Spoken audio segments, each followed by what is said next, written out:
From Romania, we flew back to Western Europe, into Paris-Charles de Gaulle Airport.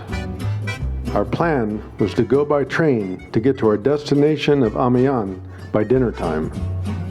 However, plans can change. Electrical issues with the train stranded us in the small commune of Saint-Just-en-Chaussée. Fortunately, we found a shawarma shop in town and had dinner while waiting with our fellow passengers. Finally, after a few hours, we were underway again, arriving in our flat in the middle of a downpour. We went to Amiens to attend our son's graduation from his master's program, but we had a few days to see the sights. We were just a short walk from the train station in a residential area near the main pedestrian zone, which has a memorial to General Philippe Leclerc, the World War II resistance hero who was born in the area. The Somme River flows through town. The Somme region saw some of the most brutal fighting of World Wars I and II.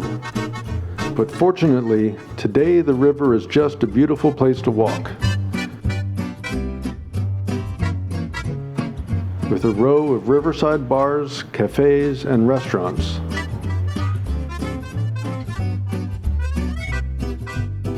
The canals off of the Somme, used to manage seasonal floods, are beautiful in themselves.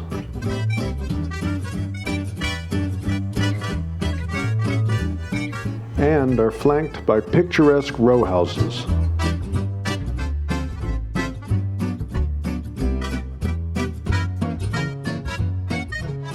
Amiens is in the historic Picardy region of France.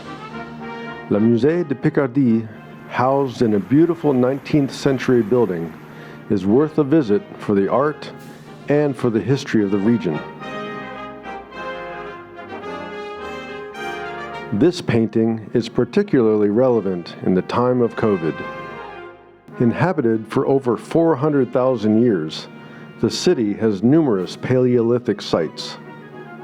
But it came to prominence in antiquity as a major city near the northern frontier of the Roman Empire. Jules Verne, one of my favorite authors, lived in Amiens the final decades of his life, and he is honored all around town. His house, south of town center, is a must-see museum for science fiction fans. Aside from the usual home elements, there are models inspired by his stories,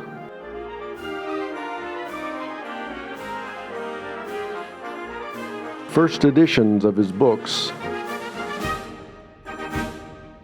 and movie posters. Around the World in 80 Days is the most translated French novel in history. Visible from all around town, the Cathedral de Notre Dame d'Amiens is the most prominent landmark in the city and the largest cathedral in France. Mostly constructed in a remarkably short 50 years, from 1220 to 1270, its massive vaulted interior can hold two of the older and more famous Notre Dame de Paris, which took 100 years to build. Like many medieval cathedrals, Notre Dame d'Amiens was built to house a holy relic. In 1206, after the Fourth Crusade, the supposed skull of John the Baptist was brought to the city from Constantinople, though the saint's skull is also supposedly in Rome. The gorgeous, flamboyant south rose window was a 16th century addition, in step with the technology and style of the times. You can get up close and personal with the outside of this massive window by climbing the tower stairs, a popular activity that requires a separate, pre-scheduled ticket. In addition to a good workout, the climb provides access to see wonderful details of the cathedral's architecture.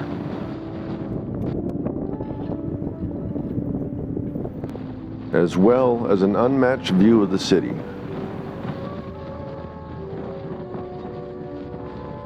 Back down on terra firma, below the main facade, after sundown, the inanimate stone comes alive. Chroma is a free nightly audiovisual show that's reason enough to visit Amiens.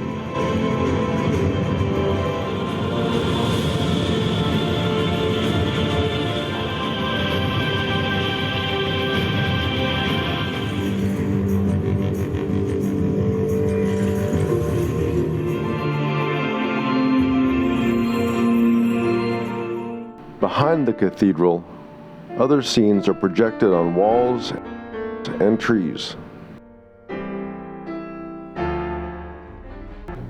Just north of the cathedral, l'Université de Picardie Jules Verne of de l'Énergie promotes research and technology transfer for energy storage, such as capacitors and batteries. It is also the center of the MESC Plus Master's Degree program that our son and his girlfriend have been enrolled in for the past 2 years. Their cohort represented 18 countries from around the world, and we were so happy to witness their achievement, meet some of their classmates, and share their special day.